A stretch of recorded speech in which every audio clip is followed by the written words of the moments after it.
Welcome to another episode of Grizzly True Crime. My name is Gisela K, and today we start the analysis of all the press conferences associated with the Delphi double homicide of Libby German and Abby Williams. They were murdered on February 13th, 2017. I already have a playlist for you. The Delphi case is what it's called. I collaborated with Stephen Keogh, former Scotland Yard. We did 2 episodes on his channel and 2 episodes on mine, as well as a map time that I've done on my channel for you guys, detailed map time, so please go and check that out if you are interested in that. Please note this is a premiere, which means that this video was recorded earlier, so I'm recording it for you and then releasing it as a premiere, which means that the live chat is embedded so that I can chat with you, but I'm not actually there live with you. So I also, before I get started, just want to share my disclaimer with you. Disclaimer. All Grizzly True Crime content is for adults only and may contain themes that some individuals find triggering, offensive, or disturbing. The intent is not to disrespect viewers or any individuals spoken about herein. Viewer discretion is advised. And yes, I do indeed have my spectacles on because with this case, they give us so little information that not only does it keep me awake at night, okay, this case, I'm in it. I am so in this rabbit hole. I'm so like, okay, it's almost 5 years. Like, whoa, looking at it and just learning about all these details has gripped me. I really hope they can solve this case. And the one missing puzzle piece that they say they need is someone from the community to come forward and say, that's my dad, or that's my uncle. So I find that interesting. That is what they're waiting for, is someone to come forward. They're not saying, oh man, in this huge investigation, all we still need is a DNA match. That's probably why they want someone to come forward. But like a DNA match, what we need is a confession. No, they're saying they need that one person to come forward. So I really hope by shining a light on this case, even though it is, well, it's never too late because it's almost 5 years. It's unsolved. So, yes, let's keep shining a light on it. Please share this episode on your Twitter, your Facebook, your Instagram, wherever you want to. Please share this episode. And if you will, please hit the thumbs up so that YouTube knows you like this video. And it's also not so that you like true crime or murder. It's because you like the way that I present true crime. Thank you again to Melanie H., one of the Grizzlies, who sent me this wonderful custom-made necklace. It is a grizzly paw. It's beautiful. I love it so much.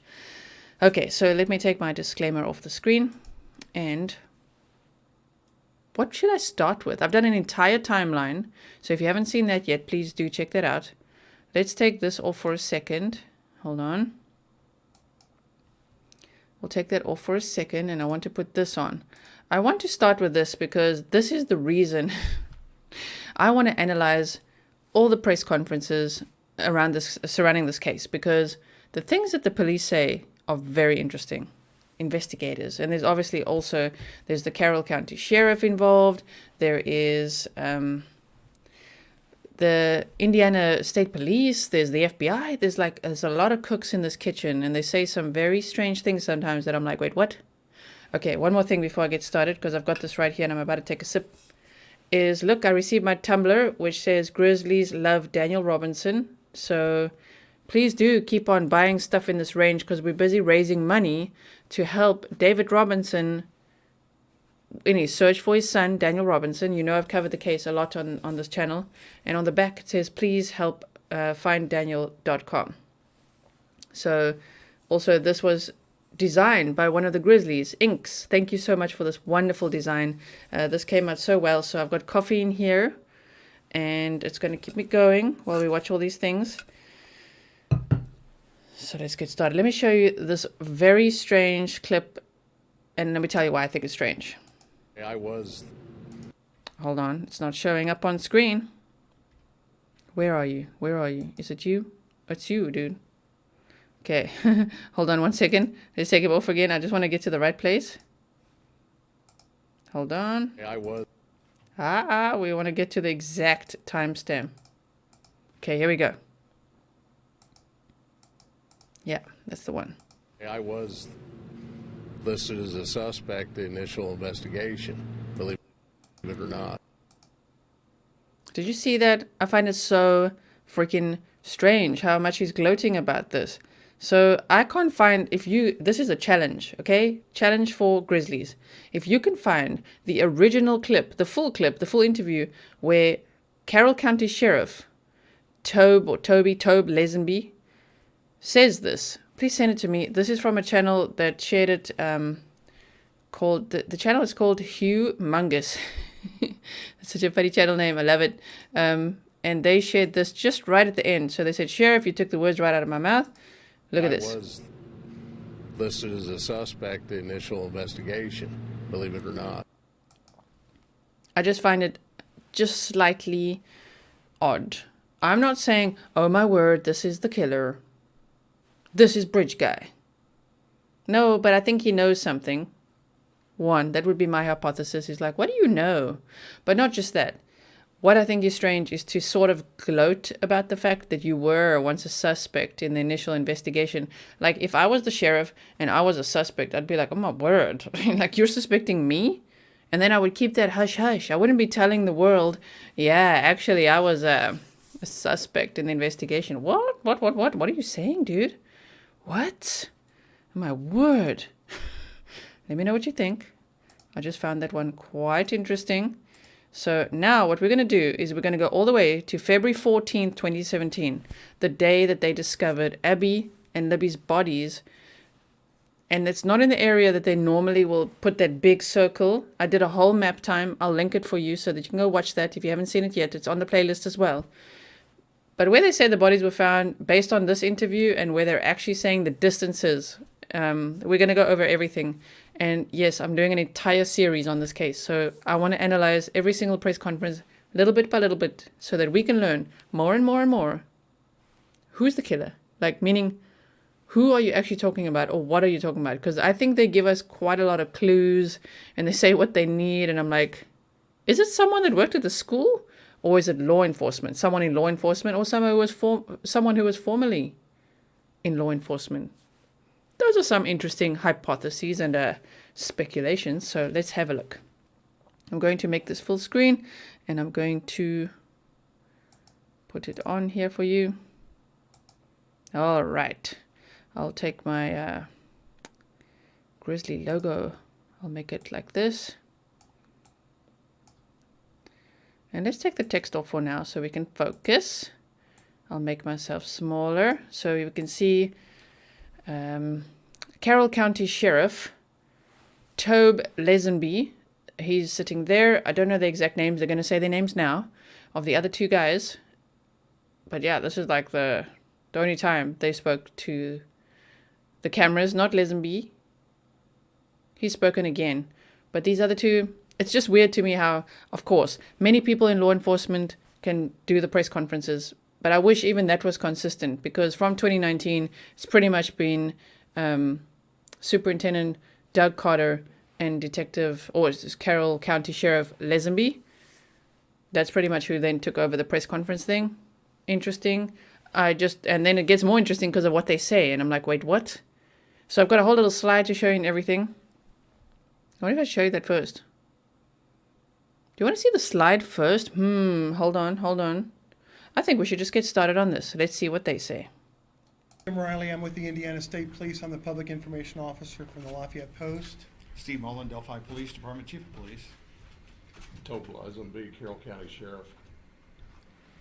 Basically, we're going to make this, it's going to be short and sweet. We don't have that much at this point in time. Basically, what we've got, we have found two bodies. Is that the Sugar Creek? Deer Creek, sorry. In Deer Creek, about a mile east of town.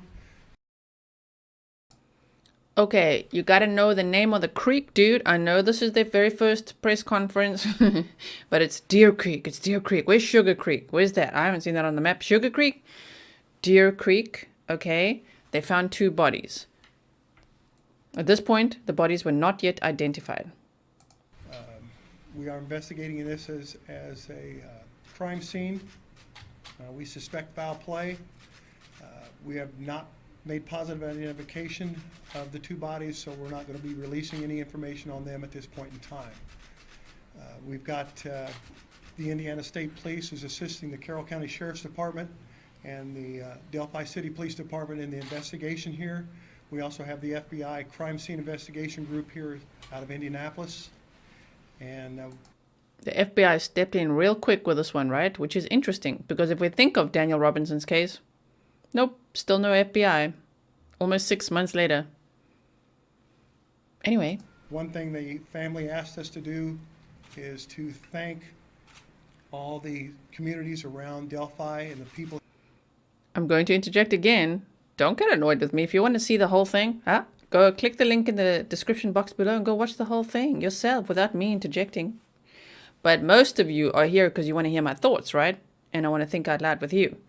So, what I want to say is, this is where they slipped up by saying the families who's been searching for the two girls want to thank the community so much. Now, the reason that's a slip up is because at this point they were not yet identified as Abby and Libby, and they didn't want to reveal that this could be Abby and Libby. And you'll see now how then they get asked questions and they're like, what? So. Here in Delphi for assisting in attempting to locate these, the two young children that were missing earlier. They just wanted to say thank you to those people, and thank you. They were just wanted to express their gratitude toward the hard work that was done in helping search for these children. In helping to search for these children. Huh? And he said in the search effort that was done, past tense. Okay, so he dug himself a little hole now that he had to get out of, because here they really couldn't say too much. Has the search been called off for these two teenagers? Not officially, because we have not positively identified the bodies at this point in time. Do you have people still searching the woods and creeks and fields? We still have, there's still people out looking, but it has been scaled back. Let me just put it that way. Are the bodies of the two individuals recovered, are those of young female children? I'm not at liberty to give that information out. See, now they're not allowed to say if those are the bodies of two young children. Not allowed to say that. But you just said that the families thank you for the search that was conducted. Shame. As of this time. Who found them? I'm not going to say at this point in time. Why do you believe that there was foul play? And why can't you say who found them? Why can't you say, you see, the search party found them? Who found them? Just the way the bodies were. Okay, disclaimer, before you come for me and say like, why am I nitpicking everything that law enforcement is saying here? Because the case is it's almost 5 years. It's completely unsolved so far. So now we're going to have to go back, okay, and look at everything. We're going to go with a fine tooth comb and just see if there's anything that we can pick up. The Grizzlies, we do that sometimes, right, together. Is there anything that we can pick up that maybe, just maybe, hasn't been picked up before? I mean, I'm sure the internet has absolutely analyzed and scoured every single interview here, press release, press conference, podcast episode, and everything else. But doesn't hurt having a fresh pair of eyes, all us Grizzlies on it, right? Were found. That's about all I can say at this point in time. Were they in the water? They were on the edge of the water, from what I understand. That's about the best I can tell you. Any outside injuries? I'm not going to make a comment on that at this time. What time were they found? That I'm not sure. 12:15? 12:15. About 12:15 this afternoon. Are there any either suspects or persons of interest being questioned at this time? We have not gotten that far into the investigation, so I cannot comment one way or the other. I'm just watching Sheriff Lesenby there. He's like, ooh. He's like looking down. Any suspects? Anyone question? Oh, but you just told us that you were initially a suspect in this investigation. When? At what point were you? Huh? Just look at their body language, all of them here. It's just like, oh my word. I'm just saying, do you people know who's a suspect? Do you suspect someone already in their mind? I wonder if they did in their mind suspect anyone at that point. Sheriff, you are from this community. Talk about the toll this search and this apparent recovery has taken on your county. It's been a long several hours. It's played tremendously on the emotions of the community, but the plus is, the positive is the outreach of love and support for the families involved. I think that's been fantastic. It speaks Again, they mentioned the families, okay? And I just want to put it out there that I'm still not saying that this guy is bridge guy. I know that some people have said that. Yep, seen that. And it's not too far-fetched. It could be. But I think that he might know who it is. That's my suspicion. I feel like, what if Doug Clark and Lesenby know that it's someone who could have been formerly in law enforcement? And I have an idea who they could be. highly of our community. You've talked to the families, there's been no identification, but we could hear that this was a sad meeting.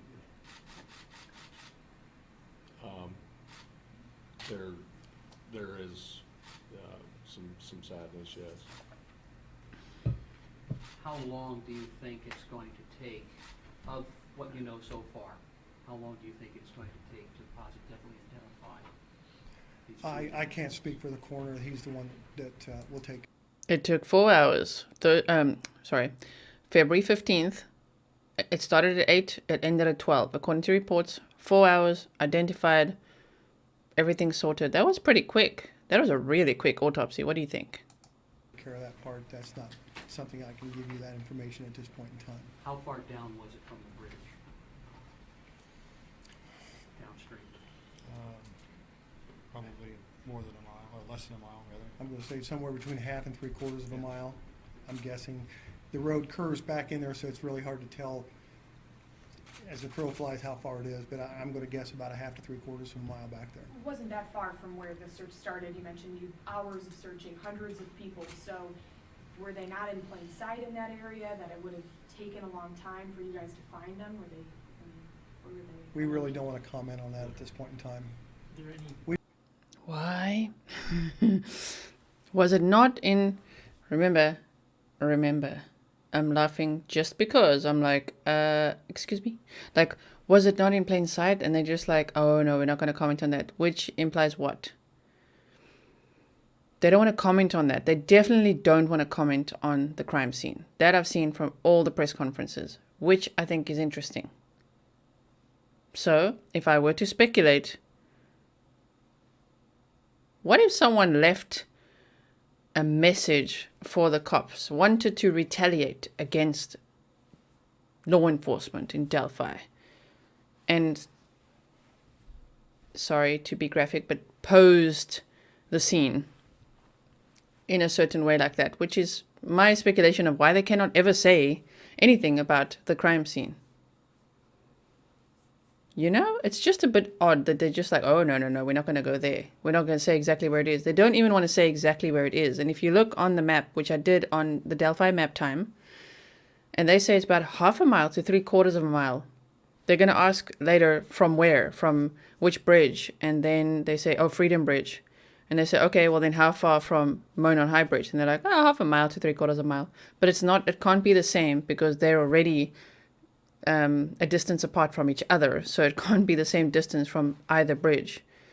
So go watch my map time if you haven't seen it yet on the playlist, and then I show you where I believe the area is, where the bodies were found, based on map time, the distance, the most plausible place to cross the creek. There's 2 places you could cross where it's a little bit more shallow, and them also interviewing Ron Logan, who owns the private property where the bodies were found at. He was cleared allegedly as a person of interest. Like, I mean, I say allegedly because it's allegedly cleared, but people still speculate, well, is he cleared as a suspect? Like, is he completely cleared as a suspect? According to law enforcement, he's cleared as a suspect. Private property is where their bodies were found. I think that that big circle that they're always showing on the map of where their bodies were found, it's very general. And I think it's just offset to the right of that based on the distances and all that. So just check out the map time and then you'll see what I mean.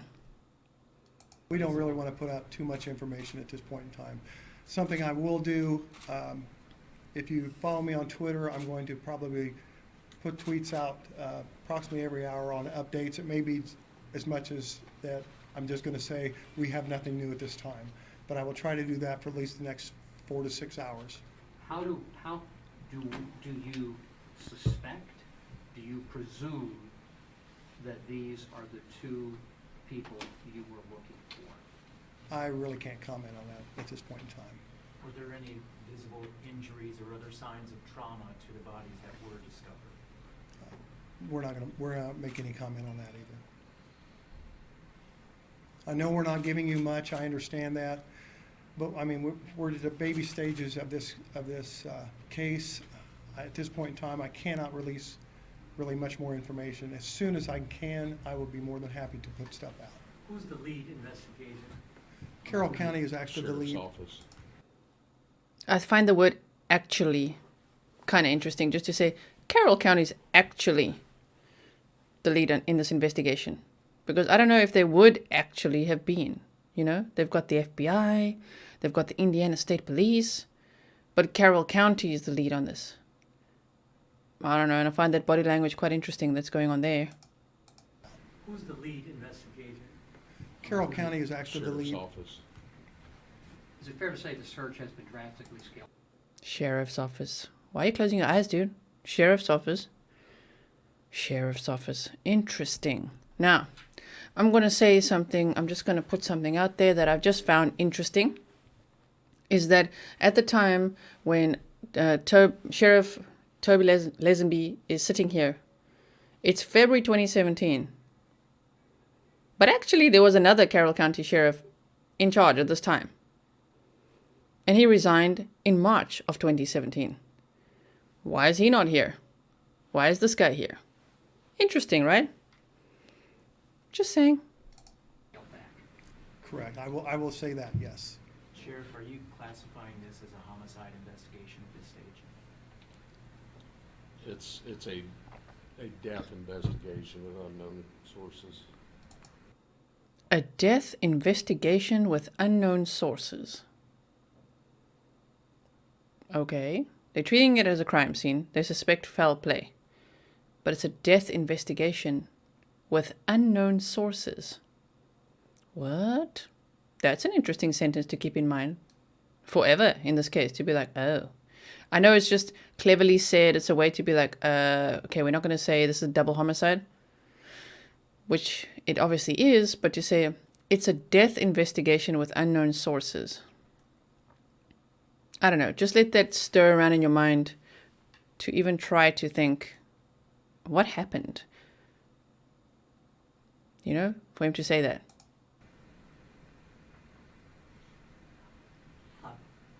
Chief, you have not said anything that this is your town. Talk about the impact this has had on your town. It's had a terrible impact on our community. The people who participated in the search, the people who have participated in all the efforts to try to find the victims in this case are very much appreciated. But I know that it's had a terrible effect on our people, and we are grieved that this sort of thing would happen here in our community. The victims are very much appreciated. Hey, I'm going to nitpick everything they say. I'm not even trying to snark. I'm just going to analyze just everything they say, because that's what we do when we look at these cases with a fresh pair of eyes. We're just like, wait, what? Go back to the beginning. Huh? I am pleased to see the community come out and help us the way that they have. I'm very pleased to be part of a community that has done everything they have done to help us out in this case. Going forward, you're gonna do everything, obviously you can, to find out who was involved in this. I know earlier when we talked, pretty much all the law enforcement's been holding back tears because these young girls and families, and the whole search has really taken a toll on you. So are you gonna do everything, exhaust every option, just like you did in the search, to find out who was involved in this? Yes. They look at they look at Toby Lesenby. They look at the sheriff, and he says, "Yes." You want to see it again? Everything, exhaust every option, just like you did in the search, to find out who was involved in this? Yes.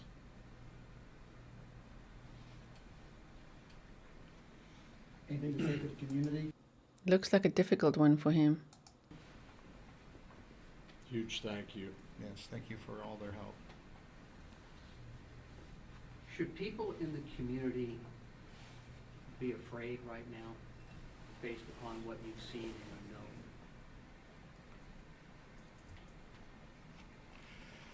and know? I think And now Lesenby looks at them. You answer that one. But Lesenby later did some other interviews where he said he believes this is an isolated event, like based on everything they know. It's like he was saying that he knows that this was a one-time, I'm going to insert the word statement from someone. Interesting, right? How can you know? How can you say, basically, 2 teenage girls were just murdered at a very popular area for teenagers, but no one else needs to worry? It's just very interesting.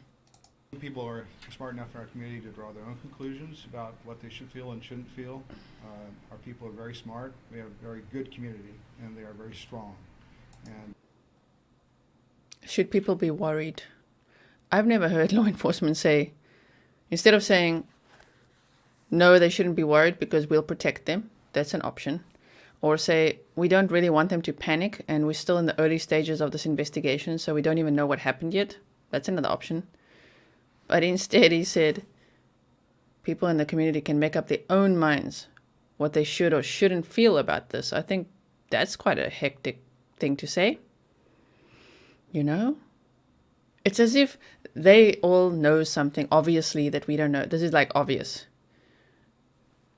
I can't even say what I'm speculating really. I'm just like, to me it feels like they know who did this. They just can't prove it. That's what it feels like. This whole thing, from all the press conferences I've watched. So whether that's someone who worked at the school, someone formerly in law enforcement, someone that they've actually had issues with before, I don't know. It feels like they might know. They just can't. Anyway, so there's that. they are able to draw their own conclusions about this whole situation, I think, quite successfully. Thank you for the question. That's like, thank you for the question is almost like, screw you for that question. You know how it is, right? I've been at press conferences before. I've been on a panel before, and sometimes you're like, thank you for that question. Like, you know, look. We have a very good community, and they are very strong. And they are able to draw their own conclusions about this whole situation, I think, quite successfully. Thank you for the question. But then someone asked him again. And the reason I ask is I hear the words foul play suspected.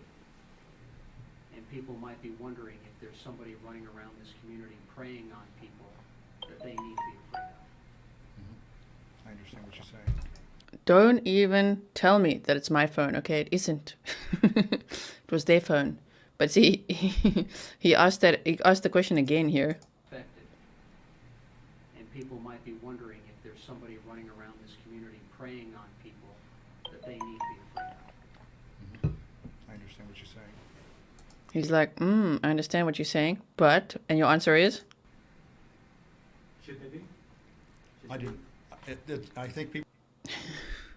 So that guy was like asking, he's like, I understand what you're saying. And then this other person is like, okay, so should they be? People are able to draw their own conclusions about this situation, and they are smart enough to figure out that what the situation warrants them to think. So. Strangest answer I've heard.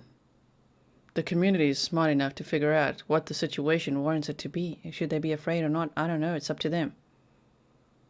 Okay. I would be afraid if I lived there. If 2 teenage girls were just murdered. Or going out to Monon High Bridge, a place where teenagers hung out on an off day that the school randomly gave to the kids. Random off day because we haven't had enough snow days. It's very interesting. That's all we have to say about that. And you said you scaled back the search completely, so the hundreds of people, even they were coming up a little bit ago, can I offer my help? Can I get back out there? At this point, do you guys not want more people heading out in that area? What's the advice for people who do want to be involved in the search? They can continue to I love the non-verbal communication where it's just like, yeah, you take that one, bro. Like, wait, hello, you. They know each other so well, of course, that they could just look and be like, help in the way we need the assistance at. I am not at the scene, and I'm not aware of what's going on out there at this point in time, so I can't really say what We gathered that from when you said Sugar Creek, and it's actually Deer Creek. Yeah, what we're going to use them for. We may be just telling them we thank you for your help, and we may just be sending them back. So Really? I like the way he answers it. So he doesn't want to say that the search is called off. So it's like, well, if you want to help, we don't know how you're going to help exactly, but if you do come out there to help, we may just send you back. Very smart way to say we don't need more helpers in the search, right? Again, it's, we believe what, you believe what you can, and then we got to go with the truth that we have. So that's what we're working at. One final thing, you started off with a statement about finding the bodies, I said Shrewsbury. Can you say that over again with the right creek in it? Oh, Deer Creek. the bodies were found in the Deer Creek area, just east of town, about a mile from the, 3/4 to a mile east of the, what is that? The Freedom Bridge. Freedom Bridge. He's very confident now in saying Freedom Bridge, Deer Creek, Freedom Bridge. Okay, and then watch this. I know I didn't help you much there, but It's not from Freedom Bridge or the Monon High Bridge. High Bridge. And now the guy in the middle says High Bridge. He's the one who answered Freedom Bridge, and now he says High Bridge. Well, it can't be the same distance from both. I'm not sure which bridges.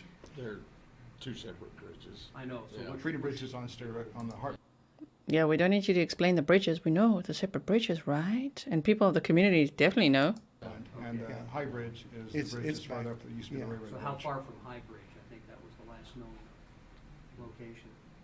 Within probably 3/4 of a mile or so. Okay, and how close Sticking to the same amount, within 3/4 of a mile, so. were they to the area where they were supposed to be picked up by their relatives? Within that 3/4 of a mile, so. Okay. Big radius he's making there. Is that with the flow of the creek or against the flow? of It would the be creek? upstream. Upstream, against the flow of the creek.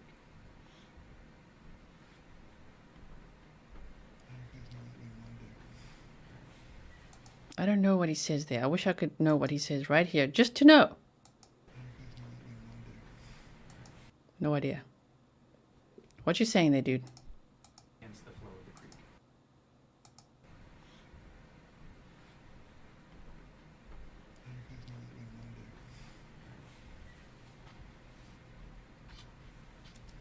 Thank you, gentlemen. Thank you. That's really Don't know. all we got right now. Okay. So let's put that off for now. And then let us put this back on. Yeah. So, Monon High Bridge Trail. This is Freedom Bridge right here. Okay. So if you look at it like that, that's Freedom Bridge. Here's the Monon High Bridge. Okay. Here's Deer Creek. Most people say they were found in this area here, this large, they make a huge circle on here.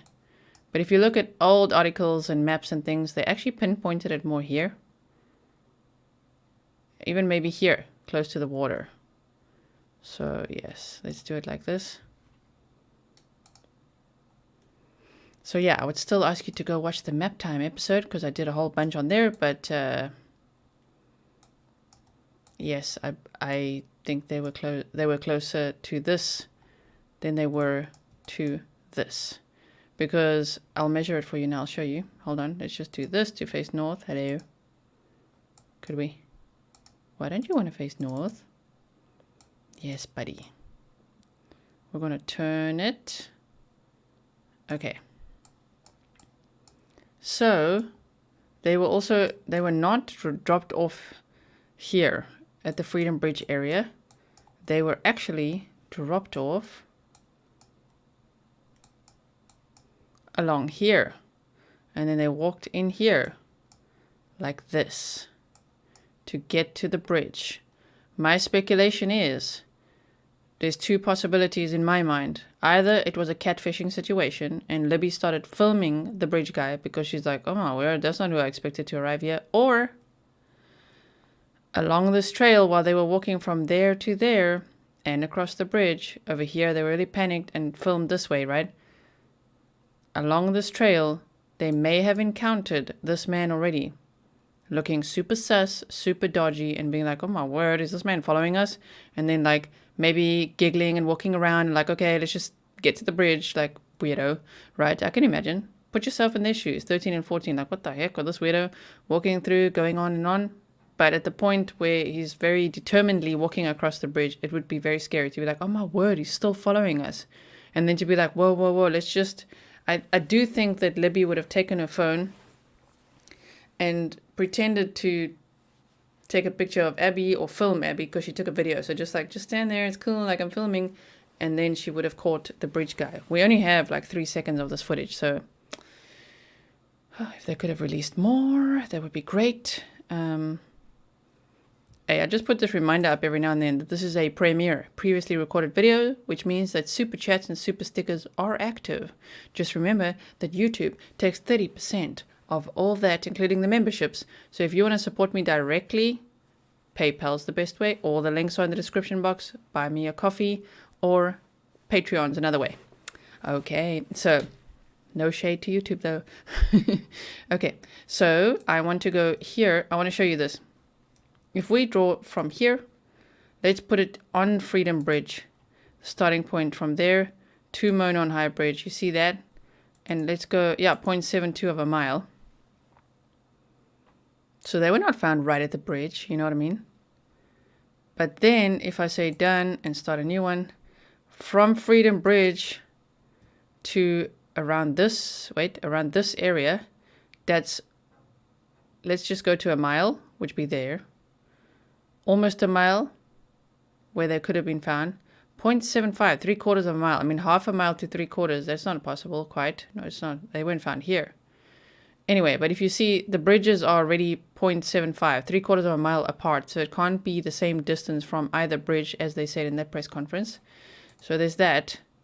But what I was saying is they say from here, they were found half a mile to 3/4 of a mile from Monon High Bridge. So if we go like this, that's too close. This is the general area where they usually show. So even if you go to the center point, that's 0.19 miles. Like, I don't buy that. So I'm thinking it would be like this. That they would go here, down this little hill. I don't know if that's the point at which you said down the hill. And I also do think that the audio is just little pieces they've taken, guys, and down the hill and kind of, spliced that together. So if they walk along here, this is what I'm thinking. Like this. And then across like this, and then found around this area. See, that's getting to half a mile. Something like that. That's what I'm thinking. You see? Something like that. And interestingly, there are also some alleged abandoned barns in this area. I think it's for hunters. I'm not from the area. It's just from videos I've watched. But allegedly there is a barn. Wait, I just want to see. We can't see it from here, but here's this property. So one of the barns is around like this area. There's some more apparently like in this sort of area here. So that is interesting.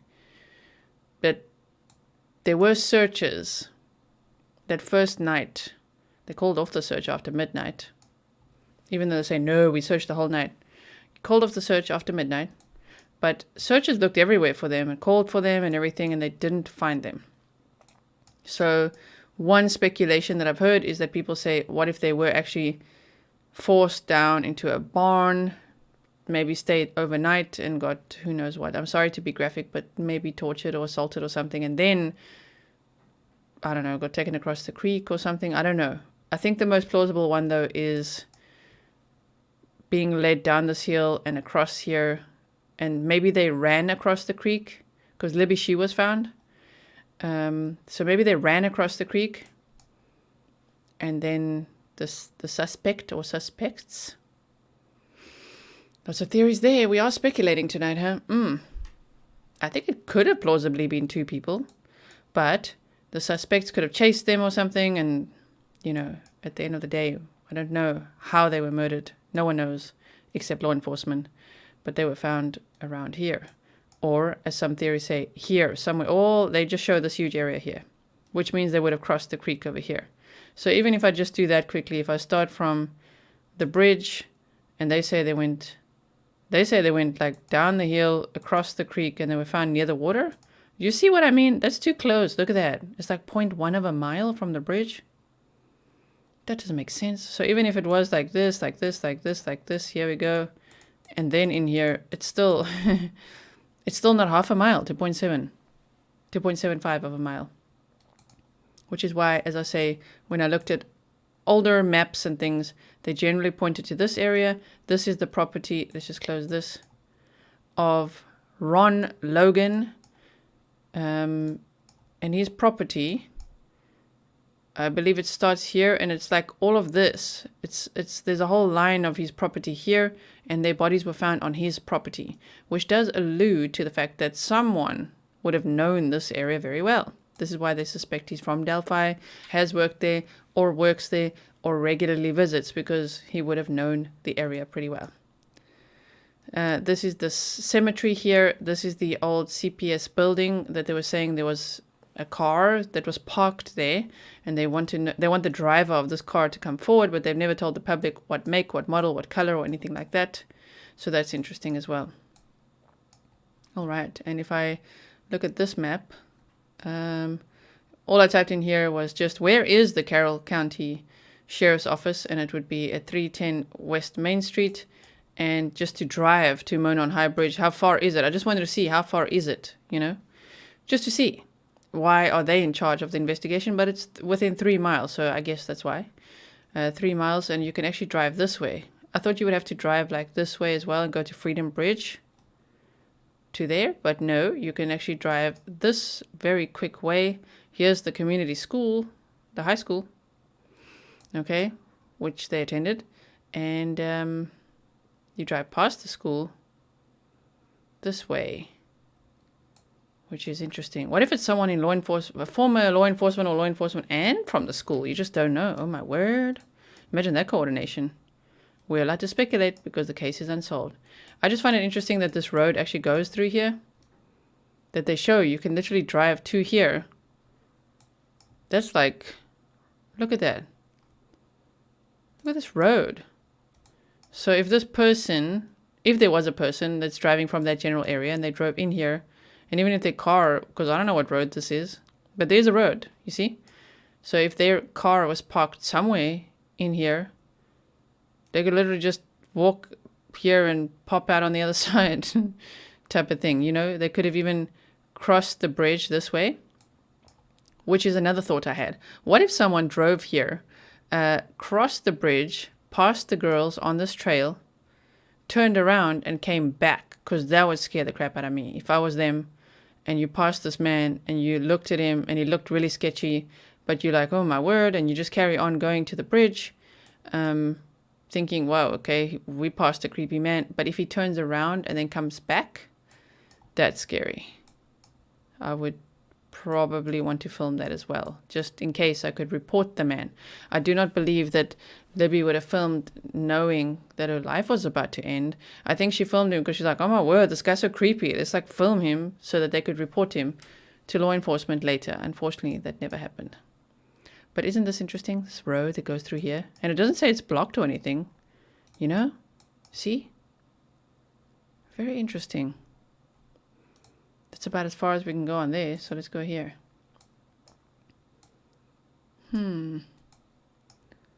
Okay. Deer Creek.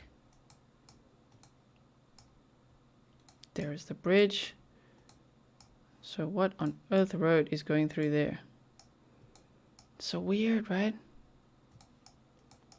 It's down here as well. Wait, I need to compare. I need to compare. High Bridge. I need to see them side by side somehow. But you guys get the point. I mean, it goes right into here. That's why I'm just trying to see where. I'm just trying to see on Google Earth where. So weird. Oh, is it like here? Huh. Let's just turn this a little bit. Interesting.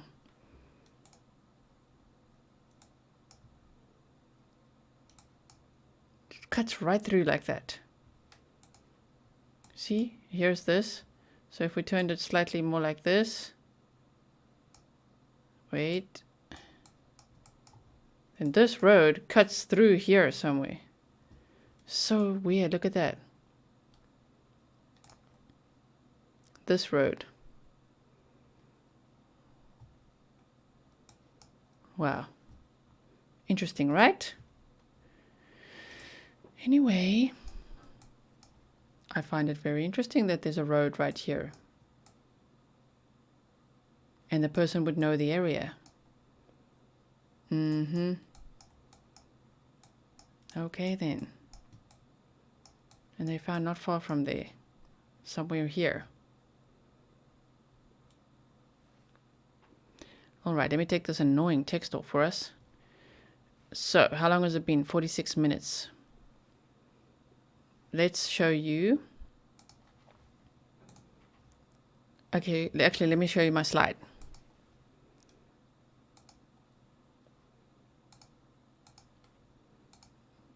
Alright, what is going on with it? Wait.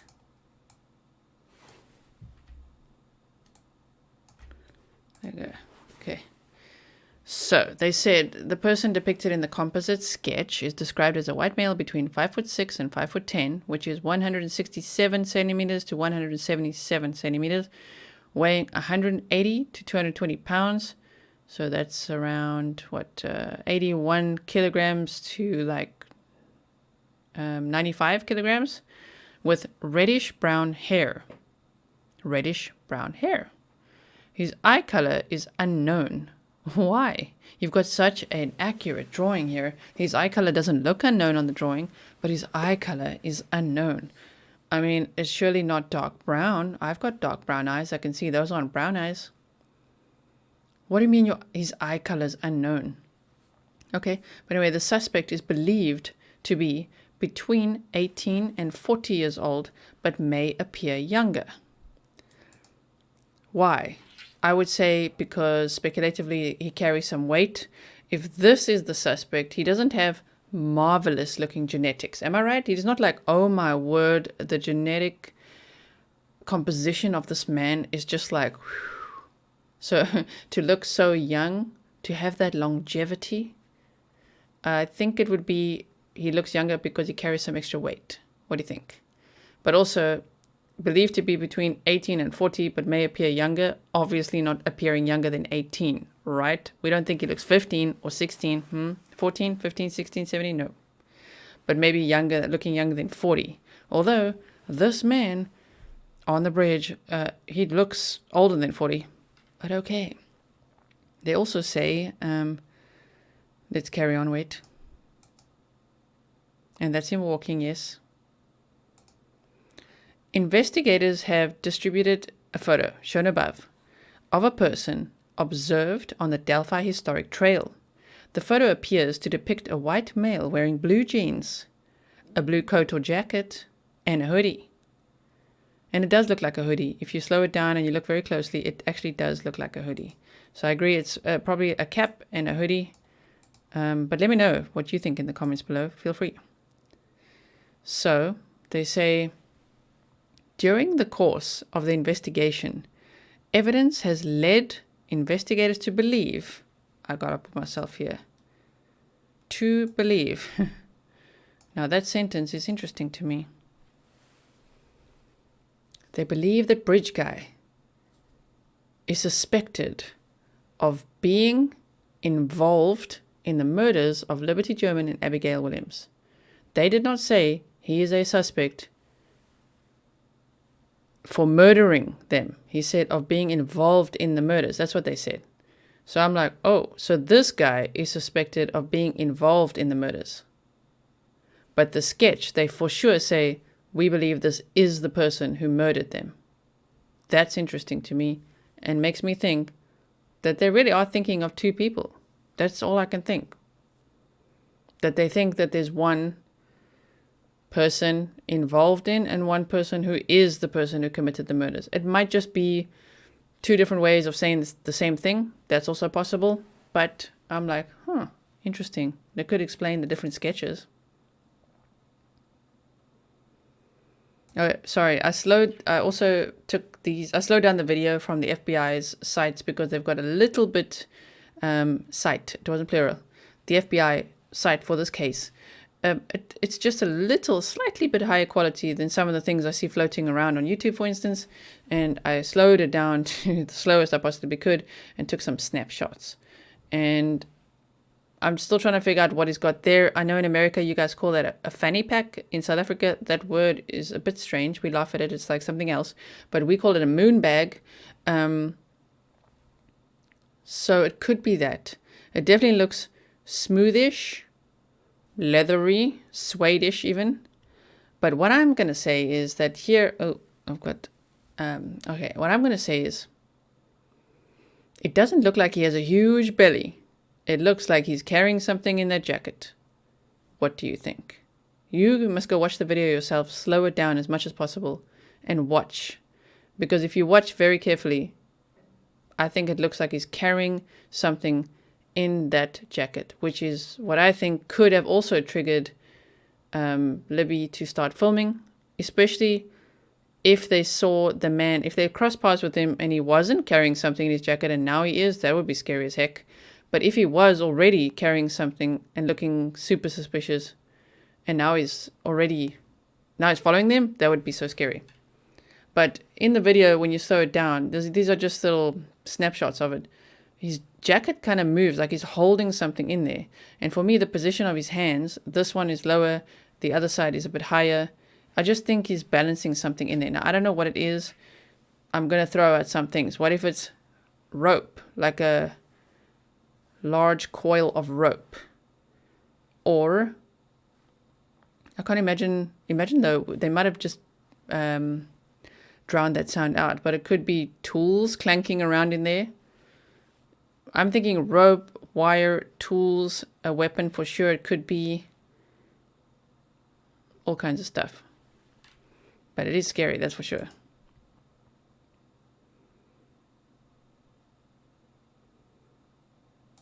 Okay, so if we look at what Doug Carter said, and we're going to analyze that press conference from 2019, we're first just going through the first ones. He said there, watch the mannerisms as they walk. And then he calmly said, watch the mannerisms as he walks. Literally, he said, watch the mannerisms as they walk. Watch the mannerisms as he walks. Which I think could be in the back of his mind like, oh crap, I said they. Let's correct that. Watch the mannerisms as he walks. Now, I'm not saying they are in the video, not that what we've seen. They are not in the video portion that we've seen, because they've only released like 3 seconds. But I just found that interesting just to think of just the sentence, watch the mannerisms as they walk, watch the mannerisms as he walks. Now, it could just be Superintendent Doug Carter correcting himself just by realizing, oh no, I'm saying they, so I shouldn't say that, I should say he. Just to be correct. He could just be saying it again to be correct. But I'm just like, oh, I'm just looking at everything. Watch the mannerisms as they walk. Watch the mannerisms as he walks. The new sketch is the person responsible for the murders of these girls. They said, we strongly believe the new sketch is the person responsible for the murders of these girls. The person is from Delphi. Again, they said, we strongly believe the person is from Delphi. Currently or has previously lived here, visits Delphi on a regular basis, or works here. Currently between the age range of 18 and 40, this is what they said in 2019, but might appear younger than his true age. The killer may be attending the press conferences. That I found it weird to say he might even be in this room. I don't see Keegan Kline in that room for any reason. He's going to stay as far away from police as possible. So I don't, in my mind, anymore think that he's actually a suspect for this double homicide. Is he a sick man? Sure. A lot of CP on his record. But the murderer in this case? I don't think so. I just don't see it. I could be wrong, but I just don't see it. My gut feel is like, that's not the guy. And they better not pin it on that guy to make like, oh, well, now we've solved it. Like, no. I'm not accusing them of going to pin it. You just never know. I don't know if that actually happens. Does it happen where they pin it on someone? I've seen a whole bunch of true crime stuff, and sometimes they really do send innocent people to jail. Especially if their record, and okay, correction. Keegan Klein is not innocent in any way. He has committed a lot of CP, which you guys should know by now what that is. If you're on this channel, right? CP? Child something, right? So I talk in code, so it's not a trigger warning for anyone or for the YouTube bots that pick up that word and say, no, this video, yeah, no, we're going to flag this video. This video must be suppressed as much as possible, and as few people as possible need to see it because she said that naughty word. That's why I do that, okay? So, and also, of course, so that no one is triggered by it. But Keegan Klein, CP, I get it. That I can see. Like, when you just look at him, you're like, oh my word, and you look at his criminal record, you're like, okay. Whoa, dude. But the murderer? I won't be surprised if it isn't him. Especially because it's now a big hype because like, oh my word, we have another suspect and what.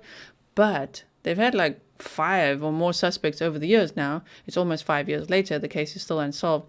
Every single time was a big hype. Every single one was presented out there, social media, the public, everywhere, of like, oh my word, this is the guy. And it just turned out to supposedly not be the guy, right? So they're still looking for the guy. Okay, let me just keep reading this. So the killer may be attending the press conferences. He may be in this room. Who would that be? Not Keegan Klein. To me, that would be someone that thinks he can blend in there. So I'm thinking, yep, someone who works at the school, a school teacher. I don't know. Yeah, like a school teacher, someone in law enforcement or former law enforcement. Anyone who thinks that they could safely stand there, even if it is just, I don't know, someone that does good in the community. They say we have a very good community, you know, and that they think they could actually be there at these press conferences, soaking up information, but yet they're the killer. It's interesting that they say that. They say the killer is hiding in plain sight, has likely been interviewed by the investigators. And this sentence really interested me. Oh my word. When Doug Clark said, you thought, he said to the killer, you thought for 2 years that we would not change our investigative strategy, but we have. Whoa. What? Like when I heard that, I'm like, okay, how do you know what he thought? Let's make myself slightly bigger here. To say that you thought we wouldn't change our investigative strategy for 2 years, but we have. That implies that you know how he thinks. It implies that you know that he knows. I don't know how to word this correctly. It's almost as if you suspect who the killer is or know who he is, and you just can't prove it. And then it's like, you thought we weren't going to change our strategy, but we have. So the red herring, the fake sketch. Now you've changed your strategy. New sketch. And a video. And one more word on the audio. Guys, down the hill. Interesting. And they say the one more piece in the puzzle is someone from the community coming forward. And I'm like, oh, okay. Let me know what you think. Okay, so here they said they know that this is about power to the killer. Again, very interesting. They know the killer will wonder what they know, and one day he will. Again, very interesting sentence. What will those closest to you think when they learn that you brutally murdered 2 little girls? I'm still going to say it sounds like you're talking to someone who's in law enforcement of like, what will they think? Or at the school, or a pastor or something like that. You know what I mean? When it's like, oh, you think that like everyone's convinced that you're this good guy, huh? Now, what will this community think when they find out that you brutally murdered 2 little girls? And he said brutally, which is interesting too, because before that they never said anything about the crime scene or how they were murdered. But here he said brutally. They said they are confident that the killer has told someone what he has done. They believe he is behaving differently since the murders. So different that people close to that person would know that he did it. That's what they said. People will know that you're behaving so differently after the murders that they'll know you did it. Which is like, oh, which implies that you know that you can assume how he behaved before. This is not like FBI profiling. This is not like he behaved a certain way and now it's different. I mean, if we look at any serial killer case, for instance, they don't behave different before or after. That's what they fantasize about doing. That's what they set out to do. And once they do it, they're even more cool, calm, and collected. So to say that he's behaving so differently that people close to this person would know that he did it, it's very interesting.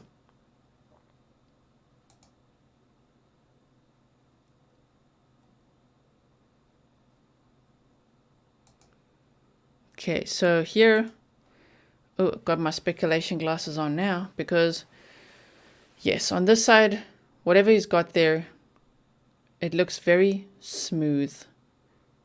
I don't know what it is. To me, it looks like a cowboy gun holster or something. It could look like a fanny pack or a moon bag, as they say. But definitely something is moving around in his jacket. And I just mean whatever he's carrying, or whatever's in there, it's not his stomach. That's what I mean. Here, I just took this one little frame. I slowed everything down, as you know. And don't you find this shape just so interesting of like, what is going on here? Now, it could just be the shadows. It could be a glitch, but it's just weird. It's like, what are you carrying? What is going on? I showed it to Mr. Grizzly as well. He's like, what is that? So, you go look yourself and let me know what you see. A lot of layers he's wearing there too. Even up there, like the white. This guy's dressed so weirdly, man. Like that. Do you see this side? The white up there? You see that? It's weird, man. Like, what is that?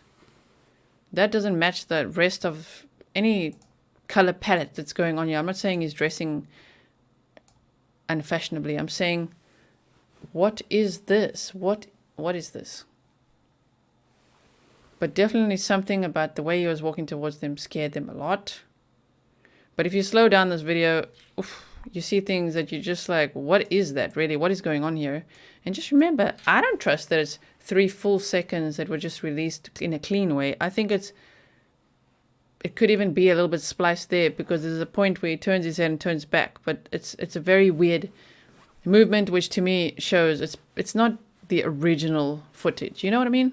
Like they're releasing something, just a little snippet, and then also audio, just like down the hill, and then guys down the hill. But in the background, guys, you hear them down the hill. A lot of people have speculated that that background noise sounds like "Let Us Go," and it really could be. It really could be. As you know, I've narrated all my own audiobooks, and sometimes you get background noise and you can see the little blips of people, like children screaming outside on the field, or people talking in the background, or noises, right? You can see that very accurately. And if you download that file and put it into Audacity, which is the program I use, you definitely can see that he says guys, and then there's a sound, and then down the hill. And I believe that sound has been tampered with, drowned out, muted, something. And it sounds just a little bit like "Let Us Go." Now, that is major speculation. It could just be background noise, water, leaves, whatever. But it's interesting, nevertheless. And I mean, they only released that tiny little clip. Guys, down the hill. They must have loads more. They said between 6 and 42 minutes, which is also very vague. Is it 6? Is it 42? How much is it? How much you got? Okay, so here again, I've zoomed in. So if we look here, this man has a moustache. I think in America you say moustache. He has a moustache. Can you see that? Let's just make it clear. I do believe that Anthony Greeno, who's now taken down all these videos, which sucks because he had brilliant videos on this case, but he pointed this out too. He's like, he has a moustache. He got a moustache. Now again, I'm not saying it's the sheriff with a moustache. I'm just saying that this bridge guy has a moustache. That's what I'm saying. Can you see it or not? You're allowed to disagree. And again, I've taken this image because It's just weird.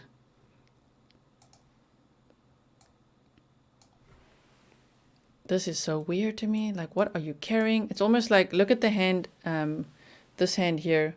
It's almost like, I don't know, just the way his arms are and his hands are. It's like, what are you carrying? And yes, what is this white there? What is that? I could look at this all night. So I've decided to make a whole series for you where we're going to analyze all the press conferences and the videos and everything we can. You know why? Because otherwise I'm sitting here doing this all day and night, just like deep in the rabbit hole. And you're thinking, where is she? Like, I don't see her around lately. I'm still around, but I'm like, oh my word, this is what I'm doing. I'm investigating this case because it drives me mad. Almost 5 years later. And you have a video? You have an audio? You got 2 sketches now. And your one puzzle piece is you're waiting for the community to come forward. That's so crazy. What? Let's move the Grizzly back up there. Where is it? Wait. This one. Move it back up there. All right. I'm going to show you one more clip. Yeah. This is actually from 2019, so skipping forward just a little bit, but this clip right here. America's foremost criminal profiler is now giving his insight into the mystery of who killed those 2 teenagers in Indiana. You don't wake up one day and commit a double homicide like this. There has to be some kind of trail, some type of prior criminal history. Former FBI Special Agent John Douglas, a.k.a. the Mind Hunter, says that recently released extended audio of the suspect speaking may hold a vital clue: his use of the word guys. You hear in the background it could sound like, let us go, right? What does guys say to you? Guys. What does guys say to you? Guys say to me that there may be he may know these victims, or it's a person, like if he's dealing with children, girls and boys, he won't say boys, he will say guys. So someone who has interaction with children. When you say somebody who, works with children, a coach, a teacher, what does that say to you, like profession-wise? Yeah, it was almost how like a school teacher would tell kids. Abby Williams and her best friend. Exactly. Right? I was a swim coach for a bit. That was like, 3 years ago? And when you're talking to a whole bunch of kids, you say, guys, listen, what we're going to do now is, and then they're all like, oh, okay. You can't just be like boys and girls. Children are just, they don't listen to that. So if you go, guys, this and this, then they listen. So I do agree with John Douglas there that it could be someone who works with children, someone from the school, a sports coach perhaps. Friend Libby German were found slain near this old rail line in February 2017. Video of a suspect was released at a news conference last month, along with a new sketch of the suspect, showing a much younger man than the previous police rendering. I asked Douglas about the chilling suggestion by cops that the killer might actually have been present at the news conference. It was. Yeah, what are you saying there, dude? What are you saying? He might have been present at the news conference? Yeah, let's look at the crowd. Who's here? Was open to the public. To the killer, who may be in this room. We believe you are hiding in plain sight. They should also be checking and looking to see people who were here. Now they came up with some reason to leave the area. Authorities say the release of the new sketch and the enhanced audio has triggered 3,000 fresh tips. Douglas's new book, The Killer Across the Table, spotlights the most diabolical killers he has ever encountered. What do you think of the strategy from law enforcement so far? I just think they should have been releasing information a lot sooner. You heard that, right? The background info. I cannot get rid of their end screen here. That's what they've chosen to show us and suggest to us. So what do you think about that? I would love to know your thoughts about that as well. So, in the next one, we have a few more to go through. Quite a number, yes. I want to actually show you this. Hold on. Did I show you this?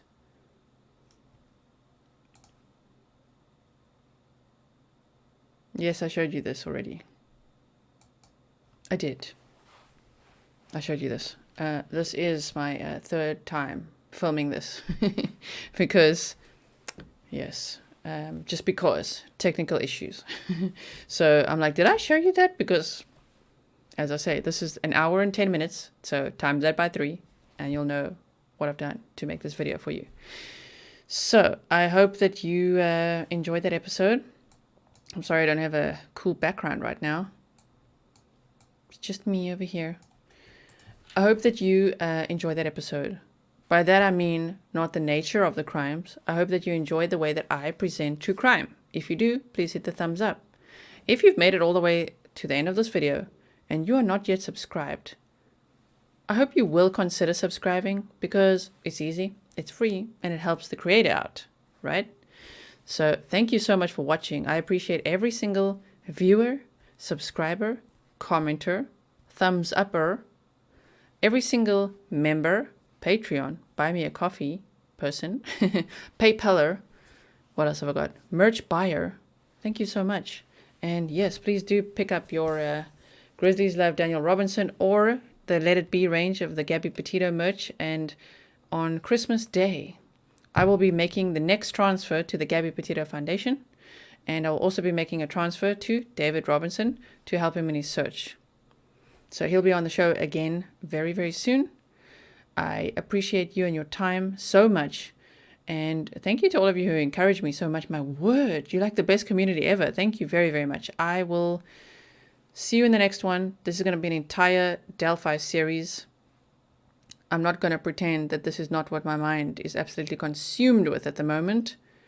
This is what I'm busy with. Delphi. And it's unsolved almost 5 years. So we got to keep shining a light on it. So please share this episode, whether it's to Twitter, that would be great. Share it to Twitter, to Instagram, to Facebook, to what else have you guys got? Share it wherever you want to share it, but please share it. That would be amazing. Even on email, share it with your friends and family. We need to keep on shining a light on this case. We need to keep the squeaky wheel squeaking because the squeaky wheel gets the oil. The pressure needs to remain on law enforcement. And they mustn't think that people are just like, it's 5 years later, whatever. No. We're going, what? We want the case to be solved. We want them to keep on doing the work that they're doing to find the killer. And I really hope that, hey, if you're the killer and you're watching this,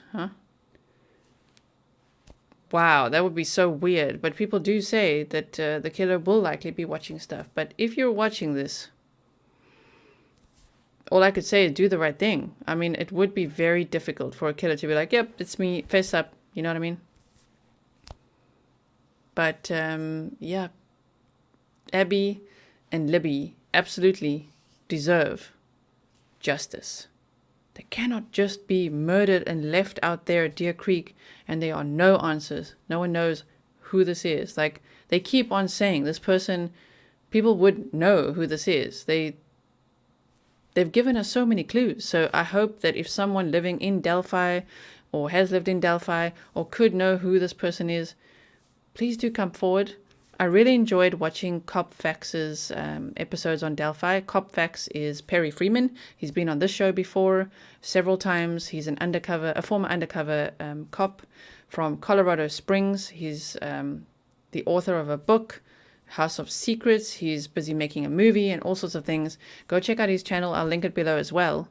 But what he said was the advice that he would give to Delphi, to law enforcement in Delphi, is to make sure that you let the community know how you will protect them if they come forward. If they come forward with information and say, okay, this really is, it's my uncle, or it's my brother, or it's my dad, or whatever it is, how are you going to protect them? Because that is what's preventing, possibly, people from coming forward, because they don't know how you're going to protect them. Because it is such a small community, it must be like so scary to think, okay, I'm going to out this person now. But if you do know something, please say something. I'll leave all the contact details as well below. There's a tip line, an email address. There's a place where you can donate. The reward is already, I think it's at $325,000. It's never too much.